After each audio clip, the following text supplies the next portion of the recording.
Oh my God. Look who it is. Daddy, please take this mask off. Oh.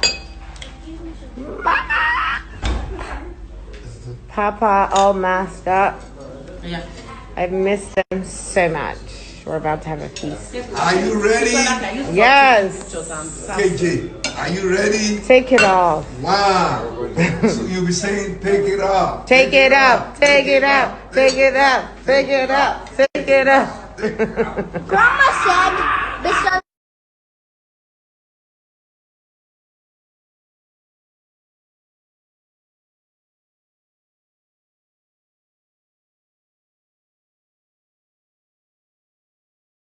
Why is she dressed like this?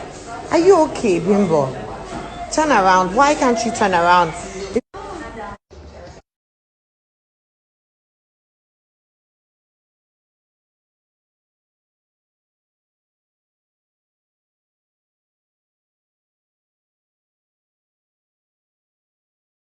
I'm gonna post it. It's funny, KJ looks more. I love the way he looks. Like Bimbo. Yeah. But does it look like Why? I love it. Ma'am? No, it's Bimbo.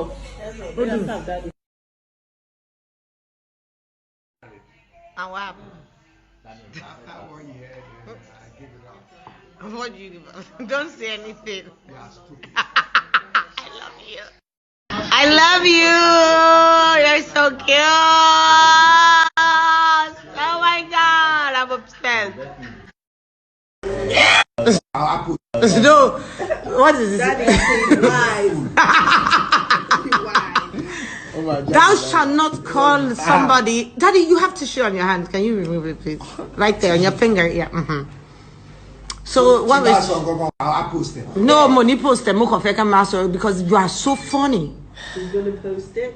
Content is king, okay? You are. We don't get over. People will take this again.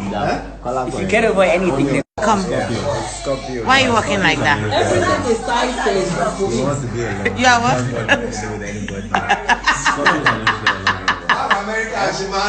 How? Show me. Oh yeah, try. How do Americans walk? Oh yeah, show me. Yeah. That's right. That's right. Get it. Yeah, baby. What's up, babe? What it is you got? What it is you got? Yeah, what is it?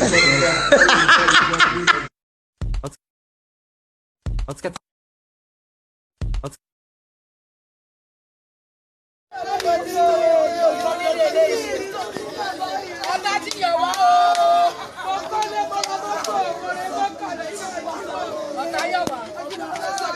Good morning, I'm Dr. Kemi Oluyole. It is Saturday, the 27th of June, 2020.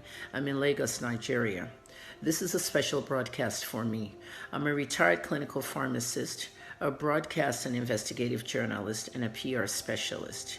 I'm also a community activist and gun violence advocate.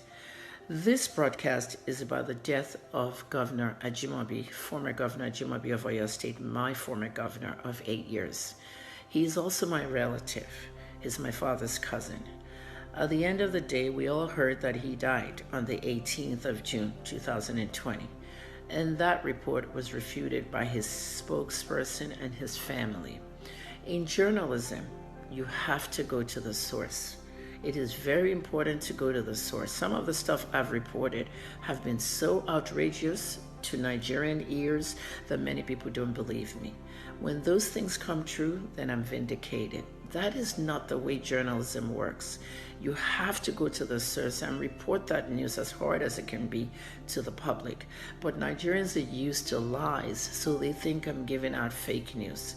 Now, when I heard the report, I reached out to Governor Ajimobi's children, in-laws, everybody, and I got concrete information that he was still alive and he was in a medically induced coma.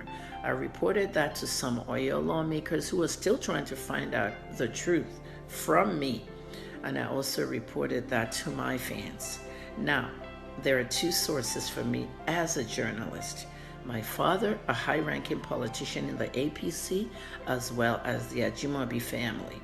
Now, once the daughter-in-law and the daughters in the family, basically, I won't tell you exactly who, but once they confirmed that with me, that he was still on a medical-induced coma, partly on life support, but he was alive, I had to take their word for it. The media aide confirmed that.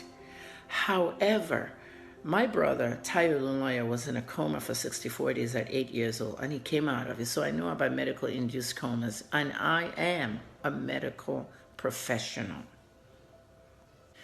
And on that note, my other brother, Oluyole Estate, who died in 1999 after being hit by a drunk driver who hit 5 pedestrians. My brother was on life support for 2 days before we decided to remove the life support because he was brain damaged. I'm very familiar with life support and all the things associated with it. So I also posted on my page that Governor Ajimobi was not dead. I did a lengthy audio, radio broadcast on Facebook and Twitter.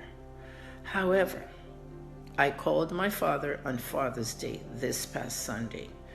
After talking to my father, he told me that former Governor Ajimobi had in fact died and that his death was not announced officially because of political reasons. Okay? What were those political reasons? He did not tell me. The sad part of this broadcast is that Governor Ajimobi and my dad were not talking at the time he became ill from coming back from Abuja, where he contracted that coronavirus. They were not talking. They had their in and out fights. They were cousins. And it hurts me to know that when he died, they did not say goodbye to each other. And this is how it ended. A lot of people have speculated that the political reasons had to do with the dissolving of the party chairmanship and all these different things. But at the end of the day, it doesn't matter anymore. Fisayo Shoyomba was in fact right as an investigative journalist. He said his source never lets him down. Who could be his source? Maybe the actual doctor and consultant that was treating the former governor. It doesn't matter now. We went through this with President Yaradua. But at the end of the day, whatever reason that it was to hold on to this information doesn't really matter anymore. His Excellency is resting now. He's free. It doesn't matter. Fisayo, thank you for the work you do as an investigative journalist. It is a lesson for us in journalism, as journalists, that even if we go to the source might not tell us the truth. The Ajimobi family was extremely private. They are extremely private family about almost everything. So it's okay if they didn't want to disclose. Knowing there's a journalist like me in the family, they had to give me information they felt like giving me. Because if I posted it, it'll go viral and people will believe it. But I'm not here to post wrong information. I'm just telling you that getting to the source can sometimes be distorted. When you want to know information about a newsmaker, you sometimes do not get to the point where you have to get that information. Sometimes you have to go beyond the newsmaker. When President Yaradua died, President Jonathan said, I have no idea where the president is. That is what he told the Empor. But did he know? You might not be able to get past that source.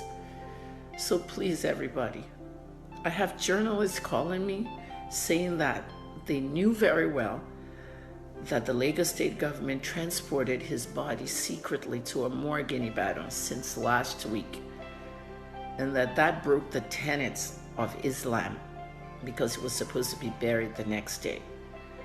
Whatever tenets we have in Islam, Christianity, or when we have to bury somebody that's Muslim does not matter. All that matters now is that former Governor Ajimobi has done his work. He has served the people of Oyo State. Yes, I left Oyo State last year to move on with my life. But if you drive into Ibadan, you'll notice something different. Infrastructure. Governor Ajimobi brought the malls into Ibadan, changed many things, fixed the roads. I'm talking about Governor Ajimobi. I'm not talking about the APC. Whatever impression you had about him is yours. This is mine.